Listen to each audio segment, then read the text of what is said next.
Hi everyone, it's Jerry. I have an excellent attacking game to share with you that was played at the 2018 Isle of Man Masters. On the white end are Praggnanandhaa, and he's playing against Teja Ravi. Okay, on board, Caro-Kann defense, advanced variation with bishop f5. h4 signals the tall variation, a space grab that prevents the natural follow-up e6. e6 here, and g4. The bishop is trapped. Wherever it goes, there's now a pawn around that can take away its square. All right. In this game, it's h5. No additional space grab for white. No g4. No h5. It's not all positive, though. g5 is now weakened. No h-pawn to control it. This is a square that white can take advantage of, and does take advantage of in this one. But first, some pressure on black's center. e6 only now, only after this guy has been secured. Knight c3, knight e7, white connects knights.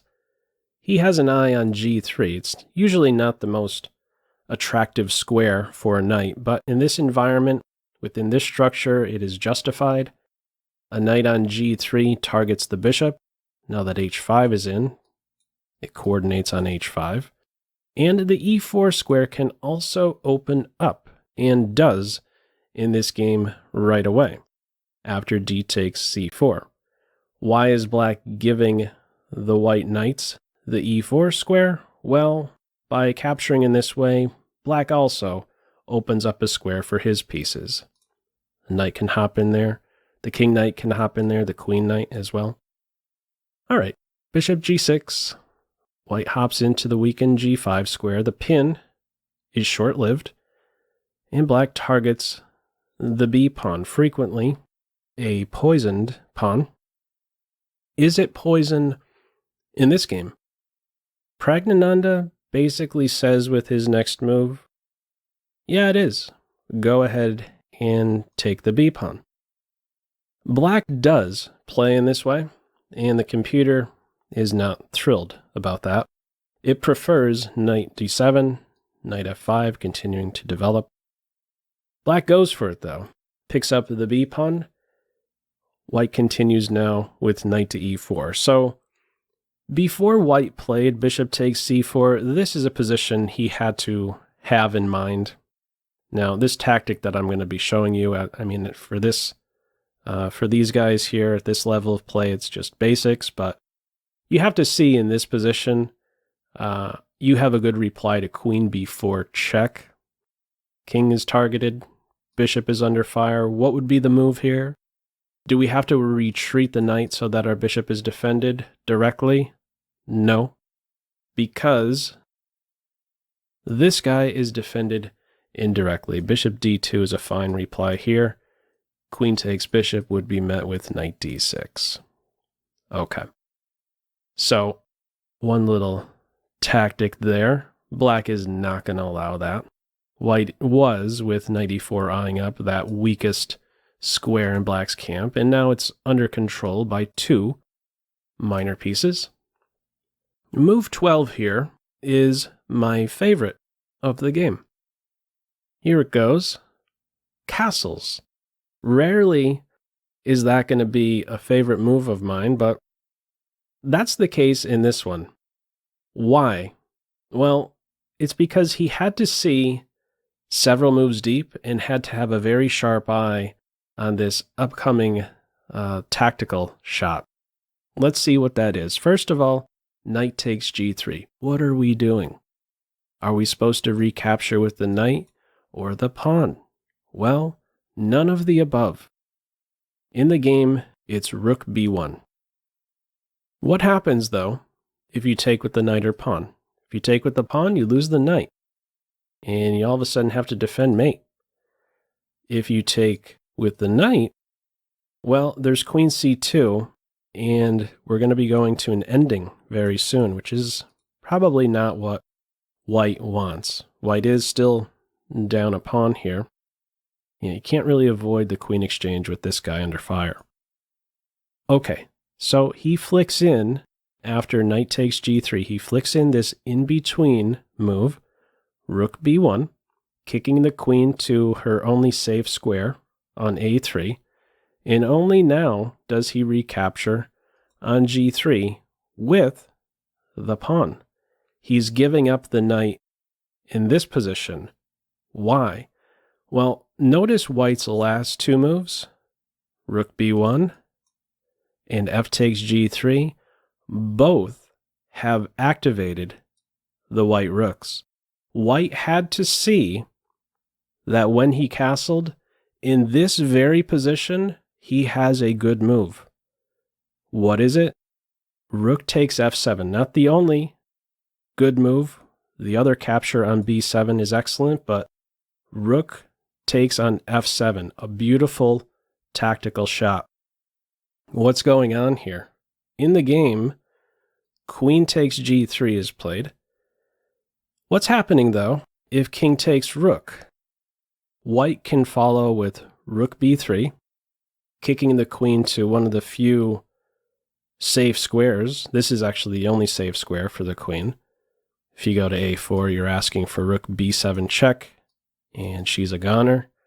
So after queen a5, after she's no longer patrolling the third rank and no longer coordinating on e7 with the bishop, this is where white can now pounce on the 7th and say, if you go here, I have this slick move, queen f1. How are you stopping this? How are you stopping that? I am going to get in there. Look at all of these pieces swarming around the uncastled king. Spectators here on the 8th rank for black. One other line, if the king goes here, this is the simpler one, it would be a mate in 2. Check. Checkmate. Okay. No king takes rook here. Queen takes g3. White has to play a little defense. He withdraws the rook. There's still some material up for grabs here for black. The rook can be picked up. In the game, b5 is played. What's happening? If the rook is captured, well, we simply recapture. And how is black stopping?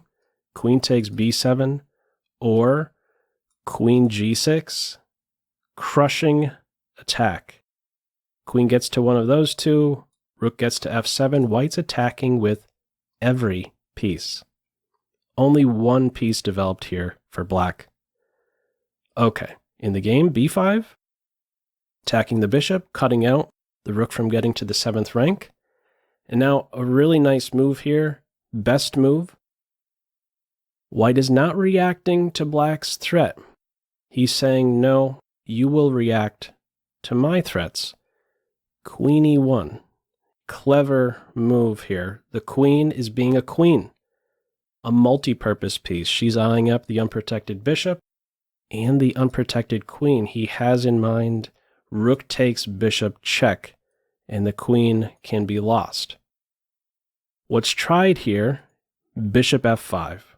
What's happening if pawn takes bishop, though? Initially, I thought, oh, you go in for this tactic. That's not best, though. If you take the bishop in this position, the rook on b1 falls. It's calling this one an even position with queen a3. Okay, these two are not enough. So what would be best in this position if the bishop is captured on c4? You simply recapture on e4 and say, how are you stopping this? How are you stopping that? How are you stopping rook f7? There is no defense here for black. Completely underdeveloped. Stuck in the center. Okay. In the game, it's bishop f5. This guy is now pinned, and white breaks down this construction. Bishop takes e6. If you take the bishop here, in the game it's queen takes rook. But if you take the bishop, now white would go in for rook takes bishop check. And in this position, white has that third piece. White is winning here. Okay. What else can black try? I had a look at this one. G6, trying to hold on to the f5 point. That's not going to work, because after bishop takes bishop, pawn recapture, what is the queen going to do? She has one square, g4, and after rook f4, no squares. She's trapped. Okay, g6 is not working. What is tried? Queen takes rook, completely winning here. For white, queen takes queen, bishop takes queen. White says, get out of the way. D-pawn, he's giving up a pawn to open lines. Open a diagonal. Open a file. Position is opening up. These three just need to find a way to sneak in. Black tries c takes d5. If you're taking with the bishop, this is a star piece. White can look to knock it out, or even enter on f5 with next e6, queen f7 ideas. Okay, in this game it's c takes d5. Best move now, queen c2. She will not be denied access to black side of the board. She's getting to g6 or c7. Black tries bishop e7. Bishops are exchanged. Queen c7. Bishop backs off. What else is there? If black tries to finally develop this knight, knight d7 can be met with queen d6 check, king f7, and the rook can kick the king away from defending the bishop. Okay, in the game, bishop backs off. e6, again, similar to that d5 idea. Just get out of the way. Take the pawns, fine. These two major pieces are enough to do the job. In the game, rook c8 is played. If the pawn is captured, here's how play can continue. Rook check, queen check, and the rook gets to the 7th rank. There's no good answer to queen f7 check, queen g7. Okay, in the game, rook c8, queen b7, one of these will fall. In the game, it is the rook that falls, and plenty of ways to continue from here. Black ends up dropping a couple pawns. The knight is pinned, so the b pawn is up for grabs. Black has to try and stay coordinated. Rook b1. This guy advances. He's passed, but he's not going anywhere.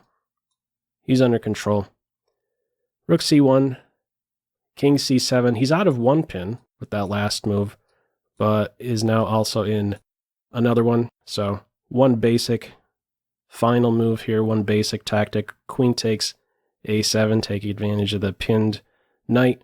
Black at this point says, all right, I've had enough, and simply throws in the towel. There's no good way forward here. White now has this passed pawn to work with. If we're continuing, there's a check here. You could knock out this pawn. No good solution here. No good follow-up here for black. Completely winning. Anyhow, feel free, as usual, to leave any feedback to this video in the comment section below. Hope you enjoyed it and maybe took a thing or two away. That's all for now. Take care. Bye.